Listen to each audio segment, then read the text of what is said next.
자, 이제 태조 이성계로 한번 가봤고요. 자, 이제 이방원, 그의 아들 이방원. 사실 이 이방원, 뭐 드라마도 많이 나오지 않습니까? 그죠? 시청률이 잘 나와요, 이방원 나오면. 왜냐면 워낙 드라마틱해. 일단 사람을 많이 죽여. 피를 많이 묻혀. 다 이게 또 드라마에서는 또 이게 시청률과 관련되는 거 아니겠습니까? 거의 막장이 돼야 이게 시청률이 나오지 않습니까? 그거 아세요? 세종은 시청률이 잘 안 나와요. 별로 그런 게 없어. 막장이 없어. 너무 순해. 시청률은 태종입니다. 네. 세종은 시청률이 안 나옵니다. 네. 어쨌건. 자, 이 태종 이방원. 이 이성계의 아들인데, 조선의 왕. 왜? 태정, 태제, 문단, 태정, 태세, 문단세, 뭐 이런 거 있잖아요. 그 역대 왕들 중에서 최초이자 마지막으로 아주 유일하게 과거 시험에 합격한 사람이에요. 이방원이. 예, 왜냐면 이성계가 아직 왕이 아닐 때 이방원이 그 집안에서 과거에 합격해요. 예, 아주 그냥 이성계가 아주 그냥 이방원을 너무 사랑하죠. 왜냐면 이게 무사 집안 아닙니까? 무사 집안이 이성계 집안이 무사 집안인데 여기서 과거에 합격을 했다. 와, 문무를 다 갖추는 거 아니겠습니까? 그래서 그 아들 이방원을 그렇게 사랑했다고 하지만 사랑은 거기까지. 그다음부터 이 아들과 아버지의 그 갈등, 왜? 이방원은요, 아버지가 왕위에 올라서 새로운 나라를 세워야 된다라고 판단했어요. 그런데 그 아버지가 새로운 나라를 세우는데 반대하는 사람이 아버지 절친이야. 그 사람이 누구였냐면 바로 정몽주였어요. 그래서 이방원이 정몽주를 선주교에서 죽였다 그랬잖아요. 그걸로 뭐 이성계는 막 노발대발. 야, 네가 뭔데? 네가 뭔데 나의 친구를? 네가 뭔데? 라고 하면서 그때부터 그냥 막 갈라집니다. 예, 그리고 조선이 건국됐을 때도요. 사실 이 조선 건국에 엄청난 공을 세운 사람이 이방원이거든요. 이방원은 어떤 상도 못 받아요. 이러니까 이방원이 얼마나 불만이 많았겠어. 우리 아빠 왜 이래? 내가 아빠 도와줘가지고 새로운 나라 조선 만든 아빠 왜 이래? 라고 굉장히 좀 이렇게 속상했겠죠? 그런 과정에서 이성계와 정도전이 꿍짝꿍짝 조선을 세우는데 이 정도전은 왕의 나라가 아닌 신하의 나라를 만들려고 해요. 정도전의 논리는 뭐였냐면 왕은 바꿀 수가 없다는 거예요. 근데 왕은 늘 똑똑할 수는 없잖아. 뭐 실제로 나중에 연산님 같은 사람 나오고 그러지 않습니까? 근데 바꿀 수가 없지 않습니까? 근데 신하들은 왕이 똑똑하지 못해도 똑똑한 신하들은 얼마든지 바꿀 수 있잖아요. 그래서 신하, 재상들의 나라로 만들어야 되겠다라고 생각했는데 이방원이 웃긴 소리. 조선은 왕의 나라야! 라고 해가지고 결국 진짜 이성계의 완벽한 정치 파트너 정도전마저 죽입니다. 왕자의 난이라고 하죠. 왕자의 난을 통해 가지고 결국 정도전마저 죽이게 됩니다. 정몽주도 죽여요. 정도전도 죽여요. 뭐 단신가해가 뭐냐면 그때 정몽주와 마지막으로 만났다 그래요. 그때 이제 이방원이 정몽주를 이제 설득을 하는 거죠. 이런들 어떠하며 저런들 어떠하리. 만수산 드렁치기 얼거진들 어떠하리. 우리도 이와 같이 얽혀서 만년 한번 누려봅시다. 라고 이야기를 하죠. 그러자 이제 정몽주가 웃기네 라고 하면서 이 몸이 죽고 죽어 100번 고쳐 죽어 넋이라도 있고 없고 임양한 일편단심이야 가실 줄이 있으랴. 내 고려를 향한 마음이 변할 것 같으냐 이놈아. 결국 와 정몽주 세다. 결국 이제 이방원이 이제 항복하고 결국 정몽주를 죽였다는 그런 이야기가 단신과 하야가예요. 예. 아니, 보세요. 어떻게 정몽주도 죽여, 정도전도 죽여. 와, 그리고 여러분들 실질적으로 그 이방원이 왕이 되는데 많은 도움을 준 그 부인의 동생들이 있어요. 동생들도 죽여요. 이방원은 정말 태종은 이 피를 너무 많이 묻힌 그런 왕이거든요. 태종은 아까도 얘기했지만 야 여기는 신하들의 나라가 아니야. 왕의 나라야. 왕이 최고야. 라고 하는 나라를 만들고 싶었어요. 그래서 6조 직계제라는 걸 시행합니다. 이게 뭐냐면 왕이 있고요. 그 밑에 왕을 보필하는 재상들. 의정부 삼정승이라 그래요. 이들을 누구라고 하면 영의정, 좌의정, 우의정이라고 하거든요. 이 영의정, 좌의정, 우의정, 이 의정부가 있고 그 밑에 6조가 있어요. 이호, 예병, 형공. 여러 부처들이 있다는 얘기예요. 그러면 왕이 명을 내리면 의정부에서 그걸 한번 봐요. 예, 그래서 이게 되는지 안 되는지 판단한 다음에 그 다음에 이거 명령을 내린다는 얘기죠. 근데 이방원은 아니 왕이 명령을 내렸으면 해야지. 의정부 너희들이 뭔데? 라고 하는 거예요. 그러면서 왕이 의정부를 거치지 않고 바로 다이렉트로 6조의 명을 내서 해! 라고 명을 내리는 거죠. 이걸 6조 직계제라고 하는 거예요. 얼마나 강력한 왕권을 지금 만들려고 하는지 느낌이 오시죠? 그리고 사병혁파. 사실 이 왕자의 난을 일으킬 때 정도전을 죽이잖아요. 그때 뭘 동원했냐면 자신의 병사들, 개인 병사들, 사병이라고 하거든요. 사병을 동원해가지고 이 왕자의 난을 일으켜서 권력을 장악하거든요. 그래서 왕이 된 거야. 그런데 왕이 되니까 이제 사병은 안 돼. 네, 나는 되는데 너희들은 안 돼. 라고 해서 사병을 다 없애는 거예요. 왜냐면 사병은 나한테 위협이 될 수 있으니까 없애는 거죠. 사병 협파. 그리고 호패법. 야, 내가 너희들 좀 관리 좀 하자. 라고 해서 남자들 있잖아요. 남자들 주민등록증을 다 채워주는 거죠. 이걸 호패라 그래요. 호패. 다 이걸 채워주는 거예요. 그러니까 중앙에서 왕을 중심으로 한 완벽한 그 행정 시스템을 만들려고 하는 게 바로 이 태종 이방원의 목표였다는 얘기죠. 이거 왜 한지 아세요? 혼란을 막고 그냥 왕 중심의 강력한 통치 체제를 만들어서 이걸 누구한테 주려고? 아들한테 주려고. 아들은 이렇게 손에 피를 묻히지 않기를 바랬죠. 내가 대신 태종 내가 대신 그 피를 다 묻혀주겠다라고 해서 아들 주변의 사람들을 다 죽인 거예요. 근데 그 아들이 문제예요. 이 아들이 이게 첫째가 양령인데 말을 더럽게 안 들어. 왕의 제목이 아니야.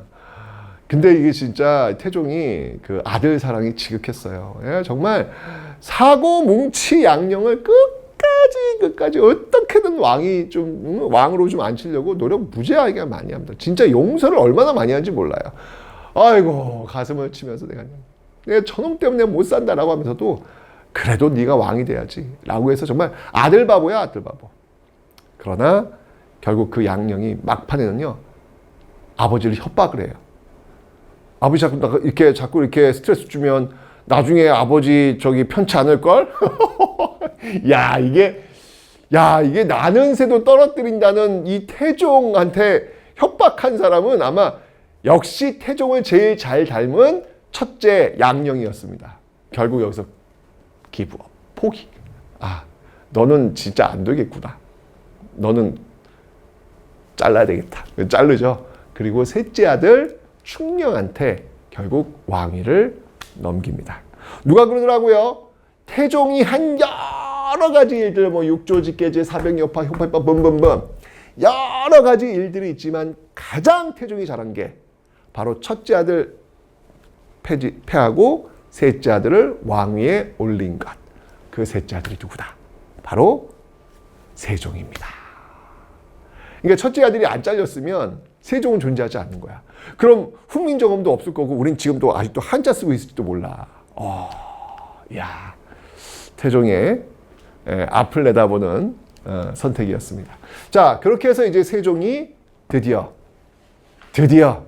성인 세종.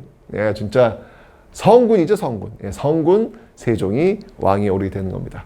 자, 이 세종은요, 일단 기본적으로 아버지 때 사람들이 너무 많이 죽었어. 사람이 없어. 그래서 공부하는 사람들을 모아요. 모을 집, 현명한 사람들을 모은 전. 집이란 뜻이죠. 집현전이라는 것을 만들어 놓습니다. 여기서 이제 뭘 만들어요? 역작, 훈민정음. 진짜 여러분들 인생을 살면서 말이야, 누군가에게 도움을 주는 일을 하는 것처럼 행복한 게 없어요. 세종이 훈민정음을 만든 거, 이거야말로 정말 백성들, 글을 모르는 백성들이 너무 한자 때문에 표현을 못하니까 그 백성들에게 자신을 표현할 수 있는 문자를 주고 싶었던 거죠. 그래서 만든 게 바로 훈민정음. 그걸 지금도 쓰고 있지 않습니까? 우리가. 다 훈민정음의 이 출발에서 나온 이 글자들 아니겠습니까? 아, 감사합니다. 네. 자, 그리고 여러분들, 지금 여러분들 한반도 지도 있죠? 압록강에서 제주도까지 이 한반도의 모습을 거의 유사하게 만든 왕이 세종이에요. 그러니까 고려시대 지도를 보시면 알겠지만 이쪽에 이렇게 압록강 쪽은 우리 영토가 아니었잖아요. 그죠? 계속 영토를 넓혀요. 그래서 사군과 육진, 사군 저쪽 그 백두산 쪽입니다. 이건 이제 최윤덕. 그 다음에 육진은 저쪽 두만강 쪽. 이거는 김종서. 이 김종서가 이제 가가지고 사군과 육진을 설치하면서 한반도의 지도를 지금과 거의 유사하게 만들어 놓고 있다. 영토를 확장한 거죠. 그러니까. 네. 그 다음에 왜구들, 고려 말에 홍건조가 왜구들이 얼마나 난리였어요. 그죠? 그 왜구들을 본 거지. 쓰시마. 이 쓰시마를 정벌하는 이종문을 보내가지고 또 정벌시키는 그런 모습들도 보이고 있습니다. 참 세종이 일 많이 해요. 여기에 그친 게 아닙니다. 세종 이야기는 계속하겠습니다. 자, 그런데 그 세종, 눈도 안 보이는 상태 속에서 훈민정음을 창제했는데 이후에 결국 돌아가시죠. 돌아가는데 다행인 게 정말 세종을 판박이로 닮은 이제 성군이 될 수 있는 인재가 그 뒤를 이어요. 바로 세종의 첫째 아들 문종이 그 뒤를 잇습니다. 이 문종은 정말 믿음직한, 준비되어 있는, 아버지 세종으로부터 정말 많은 걸 배우거든요. 준비되어 있는 그런 임금이었어요. 또 한 번 세종의 태평성대가 이루어지나 했는데 결국 이 문종은 건강이 안 좋아서 일찍 죽어요. 일찍 죽다 보니까 그의 아들이 누구냐면 단종이었거든. 단종이 너무 어린 거야. 그래서 이 문종이 죽을 때 이 김종서 있죠? 이 김종서 부탁을 해요. 우리 아들 문종을 좀 잘 부탁한다고. 그래서 이 김종서가 그러니까 단종을 잘 부탁한다고. 이 김종서가 그래서 단종을 보필하는 그런 신하가 되는 겁니다. 신하가 되는데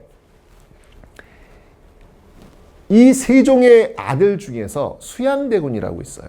이 세종의 아들 중에서 수양대군 누군지 아세요? 그 유명한 그 관상에서 그 이정재 씨가 나오죠. 내가 왕이 될 상인가?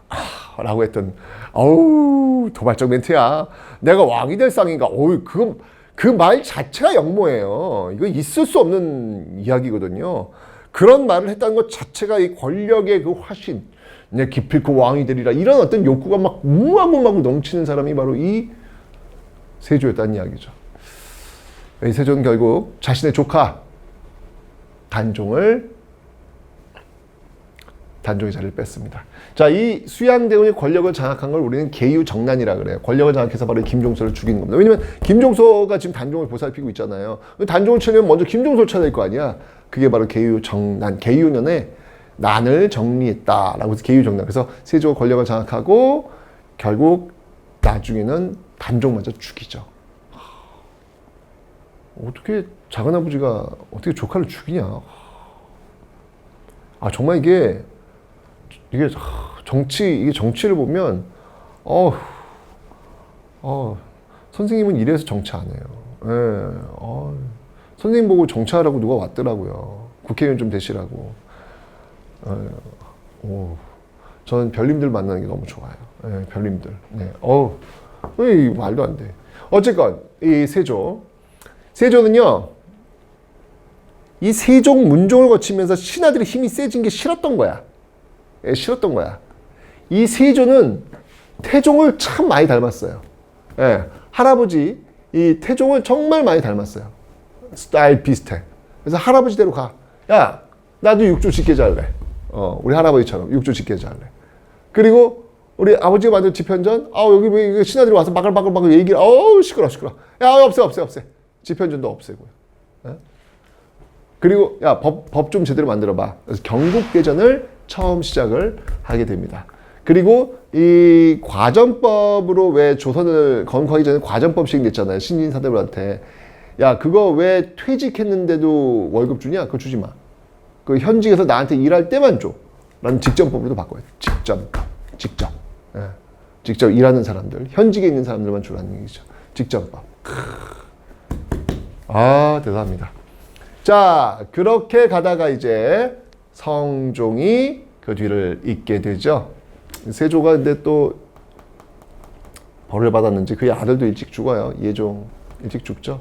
그 뒤를 이어서 성종이 왕이 또 오르는데 이 성종이 이게 성종이에요. 묘호가 성종. 제가 얘기했잖아요. 성종은 아무나 붙는 게 아니라고요. 진짜 그 왕조의 토대를 쌓았던 사람에게만 붙이는 거예요. 세종조차도 이걸 못 받았어요.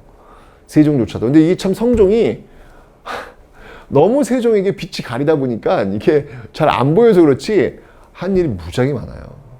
자, 일단 집현전 이거 없앴잖아요. 세조가 다시 홍문관을 통해 가지고 다시 신하들과 토론의 어떤 장을 만들어냅니다. 굉장히 정말 이 성종이야말로 소통의 왕이에요. 신하들과 정말 많은 이야기하고요. 이야기하는 걸 좋아해요. 신하들과 소통하는 것을.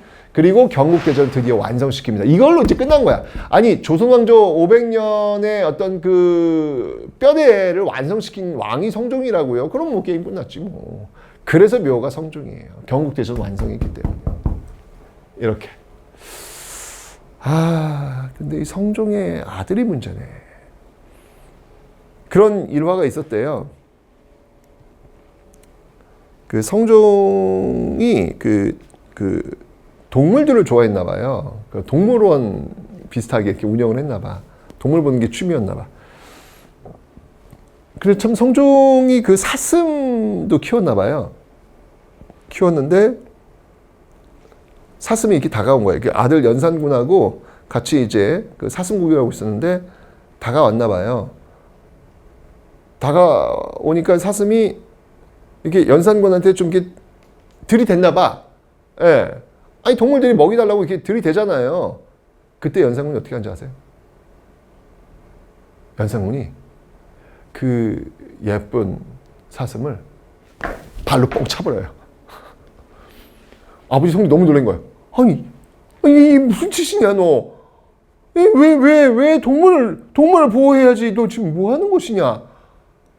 연산군은 이때부터 이상해요. 예, 이상해요.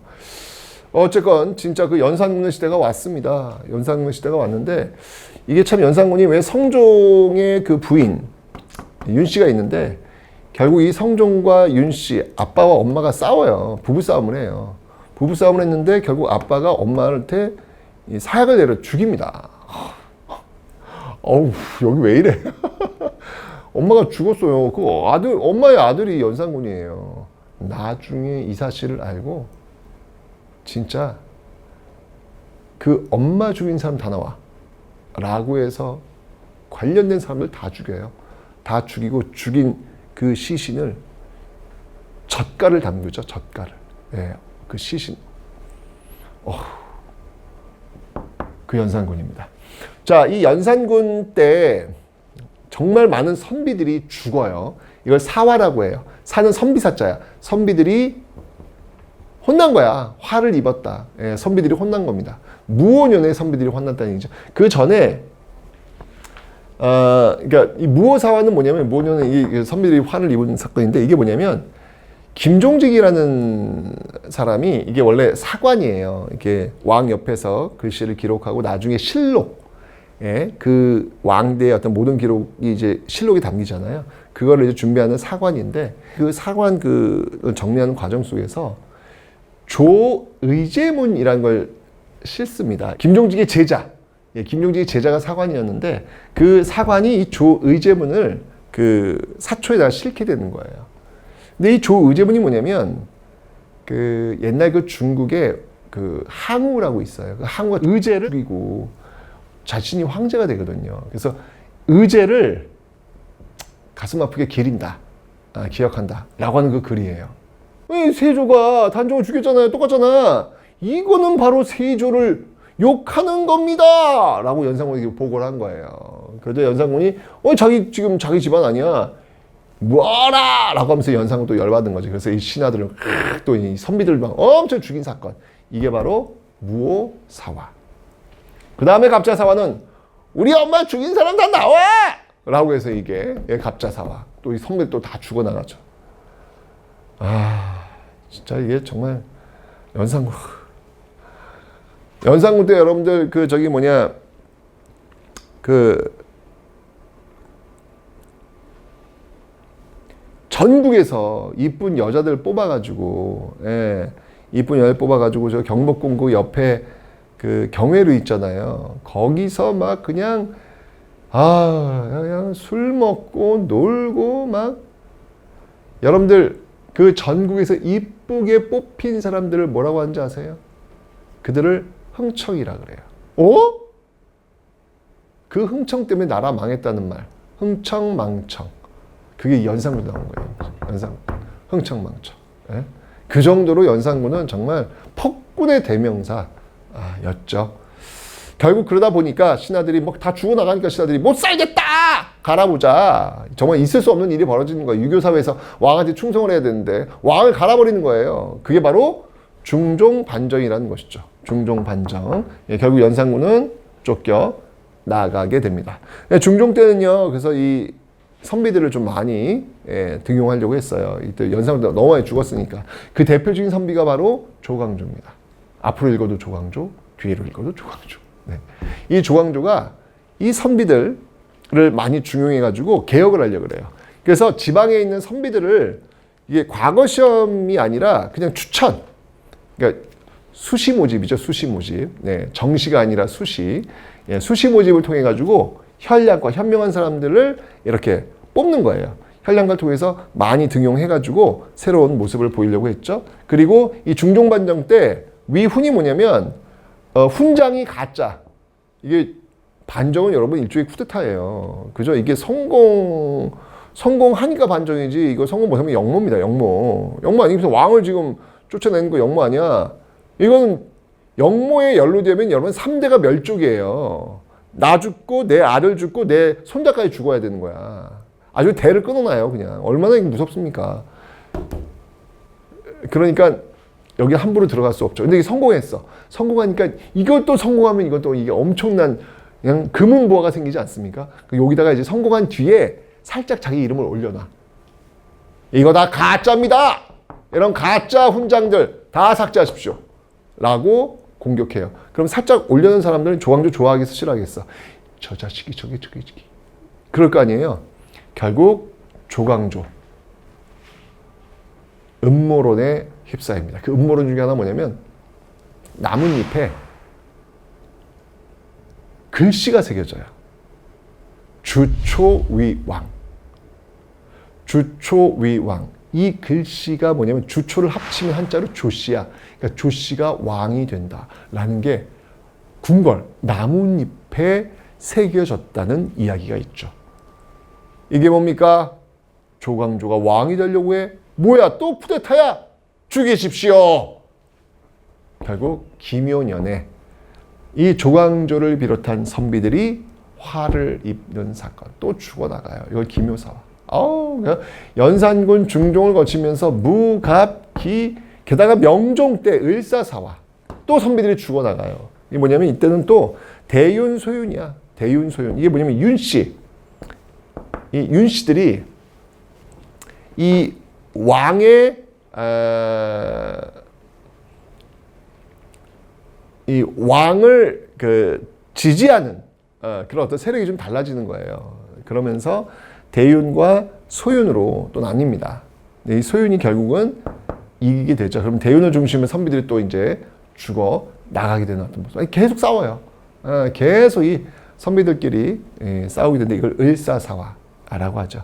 그러니까 지금 이렇게 되니까 지금 성종 때부터 이렇게 좀 틀이 잡혔는데 그 이후부터는 이 정말 신하들끼리 정말 서로 죽이는 모습이 나타나고 있잖아요. 지금 이걸 사화라고 하는데 선비들이 화를 입는 사건.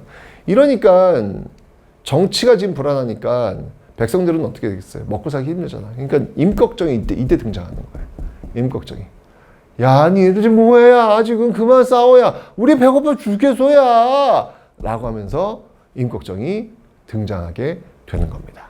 요 정도까지가 지금 여러분들, 요 정도까지가 임진왜란 전, 조선 전기 모습이에요. 태조 이성계가 나라를 세우고 쭉 흐름을 와가지고 임진왜란 전까지.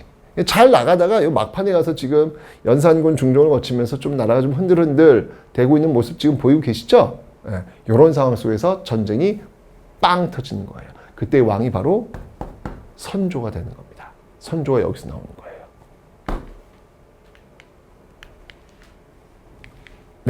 자, 이렇게 해서 태조 이성계부터 명종까지 그 흐름을 한번 쭉 살펴봤습니다.